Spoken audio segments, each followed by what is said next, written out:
the evening, so I'm not sure, but I'm supposed to maybe tell you a bit about our culture. Um, so this is basically Shankar Dev, Shrimanta Dev. He's the He's the man who basically, had a vision and united the entire region through his music and teachings and his beliefs. He designed music.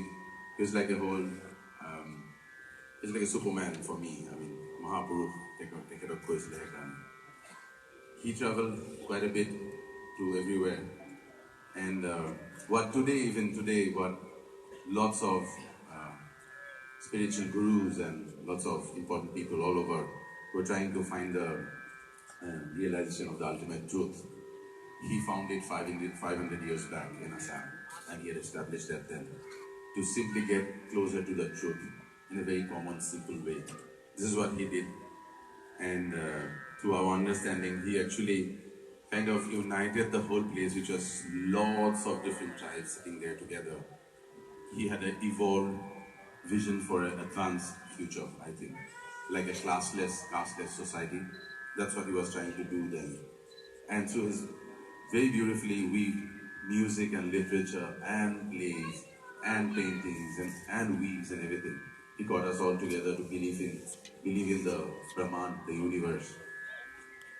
So there was so much diversity there also in terms of religious beliefs because there was like Hakto, there was different kind of belief, there was indigenous tribal culture. So he made everyone come together and believe in just one energy and through chants and prayers have a very simple, evolved, higher existence spiritually. That's what he was trying for. In the process of his travels, I think he went through lots of music and how to teach his teachings and beliefs. So it was very organic how he designed everything, even like our existence, our culture there. Even the prasad which we have is very organic. This is a very young generation feeling why we are very different and very interesting. He saw nature around, so his prasad was like mogu, ginger. It's very fruits and very simple, very organic. He knew the climate. He studied the climate. That's why he designed that. I believe this. So this kind of things took us there. Then he designed very interesting structures of raga and tala, which we call classical music of Assam, which has not been really, I think, taken out as much as where it should reach. We have to do a lot there still to bring it out to the world. That is what we have to do. And I don't know much, but lots of my travels has taught me that there's a uniqueness in the classical music which Assam has, which Khotia, Fongit, Onkia, Git, Borgit, all these have, is that we have ragas like Carnatic or Hindustani music, but this is a very interesting influence of the Mongoloid world, which is the East, the Far East. So whenever we sing a rag, I feel we are missing out on that it's a very different way we sing the rag or the presentation of the classical music. Most of our rags are basically for bhakti movement because that was what he was doing, unlike some of the ragas in other places, which has come from Prabandha music. Prabandha music is like, structured now to Bhatkhande here, there, but in present day, I think we are one of the last ones. We are practicing it in every household, but we have not really, structured it yet to present it to the world. That's what our try should be to do, I think, because when I travel, I sing a Borgit. People say, hey, what is the difference between this and Hindustani classical? You are singing Ashavari, you are singing Dhanasri. But the whole way we approach the Gayaki is very different. We have a very interesting, this is my observation, who's told me maybe I'm wrong, but I think I'm right because I've traveled enough to see that when we sing,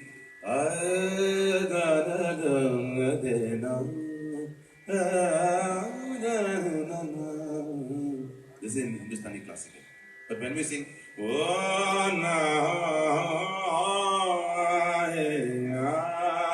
yeah, yeah.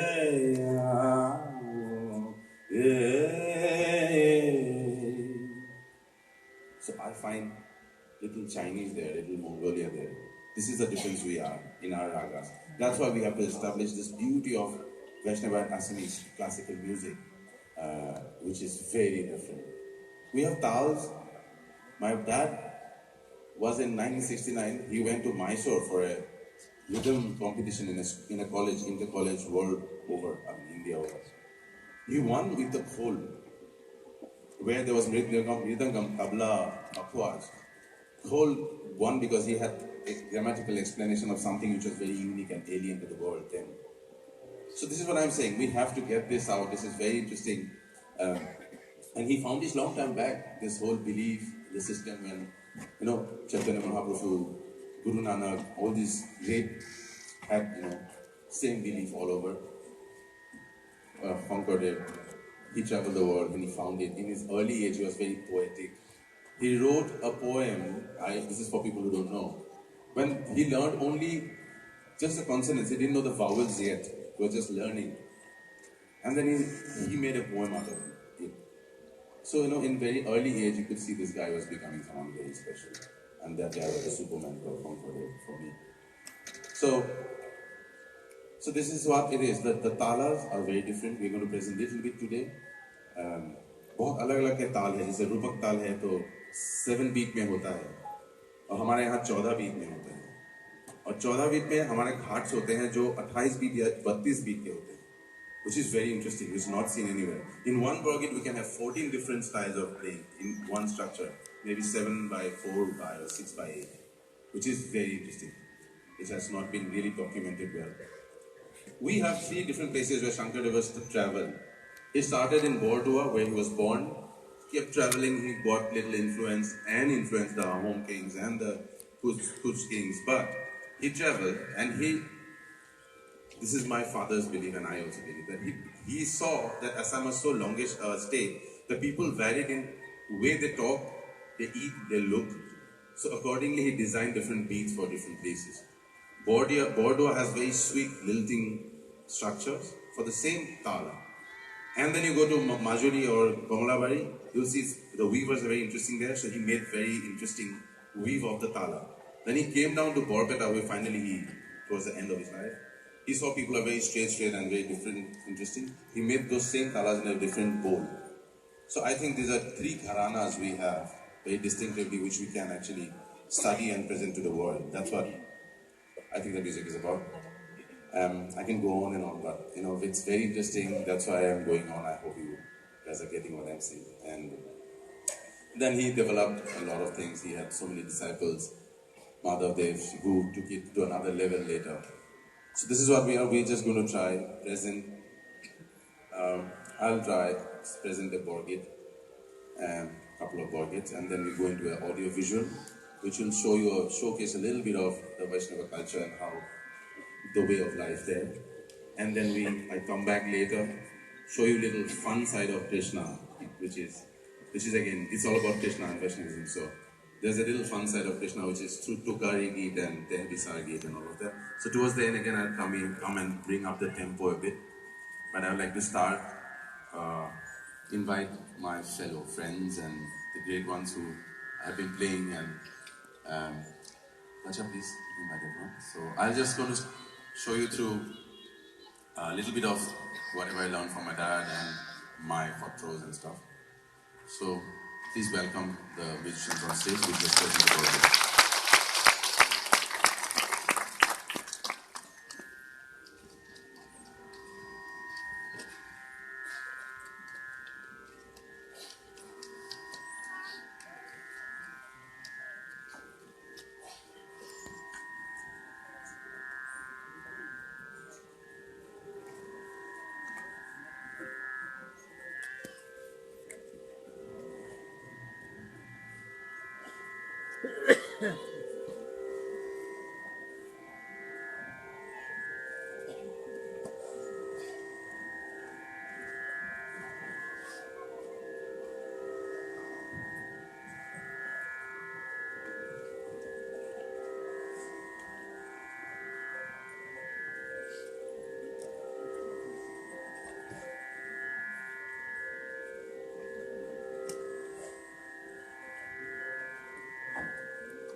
So,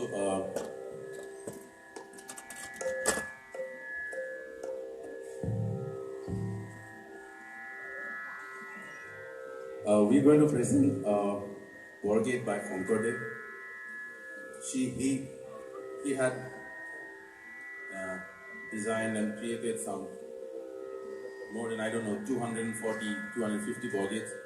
There was a fire which burned down everything. This is the way our destiny of the East is, I think. We have everything but we keep losing. So he gave up. He was so, I think, done with that everything on fire. He had some 34 Wargates or 30 odd Wargates left, which is what we practice now. And then Madhav Dev took it to another level and he made some 200 plus Wargates. So I'm going to present one by Concorde and one by Madhav Dev.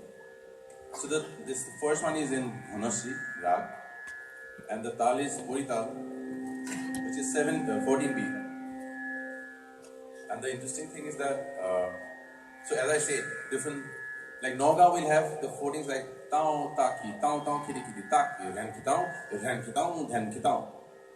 Kiri, kiri, kiri, tao, taki, tao, tao, kiri, kiri, taki, ran, kitao, dhan, kitao. The same thing, he went to Borpeta, and so like in Naga, people will speak like, oh, Popa, hello, halne tu, ki. That's the lilt of Naga. Oh, Borpeta, oh, Popa, hey, Popa, yay. So that's Borpeta. So Borpeta was like, tong, kiti, tas, hey, trum, kiti, tas, hey, ring, tong, he got that whole style of Borpeta. So rather than not understanding why we are different in different places, we have the strength of having three gharanas already. We should come together and represent. He's from Borpeta, he's from Bordua. So imagine, it's so interesting and we are playing together. This is the unity we are trying to achieve now.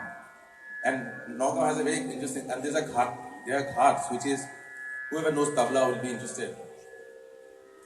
This 14 structure beat now repeats twice and starts with a khali 3 beat. So it becomes a ghat of 31 beat. So like, I know one which my dad told me and I told Kufada and he was very interested. That's Kufa Mohan Kawan.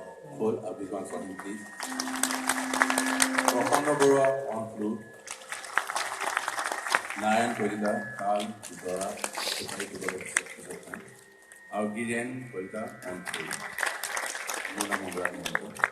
So, Jikon Ghat mein monar ase. The Ghat I remember from my dad. I was discussing with him and he's so cool a guy. And he's like, why did I miss out on this? And he wrote it down and joined in something and we've done this. This is like, so that's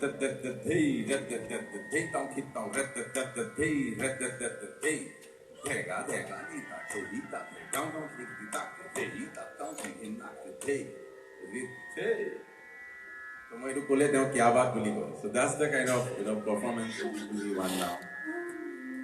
So let's try this Wargate by Concorde, which is again obviously about Krishna and imagining him and saying that, get me over all these worldly ways and take me up there in a higher living. That's what the song is about.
The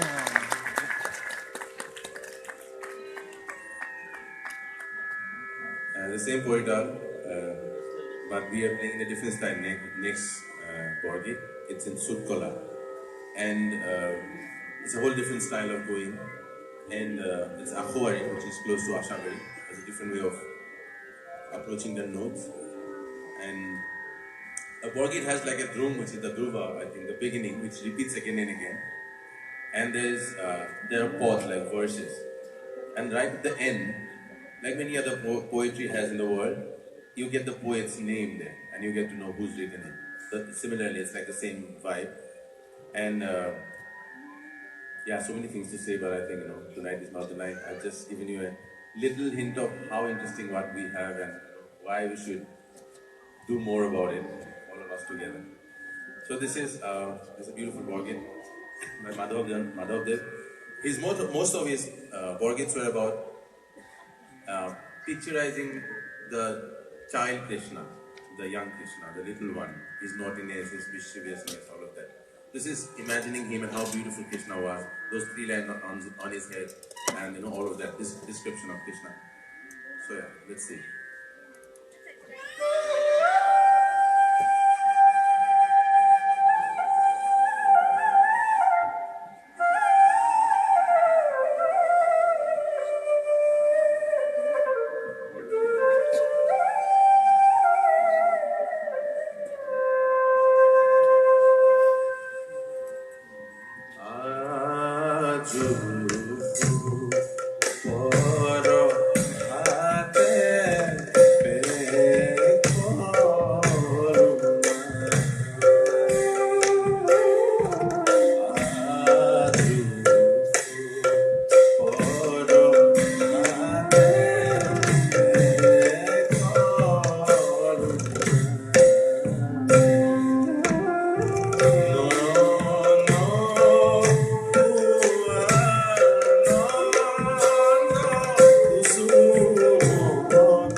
Sando